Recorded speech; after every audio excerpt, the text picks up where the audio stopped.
پاکستان میں آئین اور قانون کی دھجیاں اڑائی جاتی ہیں. 4 کو اغوا کر لو, 4 کے نامینیشن پیپر ریجیکٹ کر لو اور بلا مقابلہ جتوا دو. پاکستان میں اس سے زیادہ جمہوریت کے ساتھ مذاق نہیں ہو سکتا. آپ کے امیدوار ان کے مقابل بیٹھ گئے تھے, کیا وجوہات تھی کوئی؟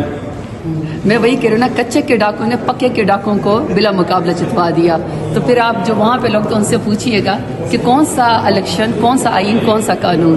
Thank you so much. جی ان الیکٹڈ لوگوں کو زبردستی فارم 47 کے ذریعے بٹھا دینے سے بڑھتے ہیں, کیونکہ وہ ملک اور قوم کے لیے صحیح فیصلے کر ہی نہیں سکتے, کیونکہ ان کے پاس عوام کا مینڈیٹ نہیں ہوتا. جہاں تک پاکستان تحریک انصاف ہے, جہاں تک خان صاحب کے بے گناہ ہیں وہ ہیں, ان کی بیگم صاحبہ شاہ محمود قریشی صاحب, اعجاز چودھری صاحب, عمر چیمہ صاحب, چودھری پرویز الہی صاحب, سرم جاوید, ڈاکٹر یاسمین راشد, عالیہ حمزہ اور بہت سارے ہمارے بے گناہ جو ہیں وہ ورکرز جو اس وقت جیلوں کے اندر قید ہیں اور ان کے فیصلے نہیں ہو رہے, ان کے لیے ایک ہم نے ضرور جلسے اور جلوس کرنے ہیں.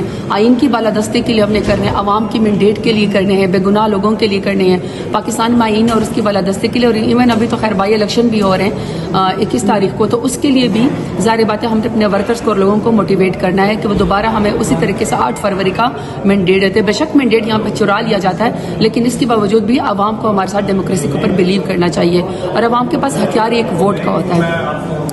دوسرا سوال کیا تھا آپ کا؟ واسفہ بھٹو آج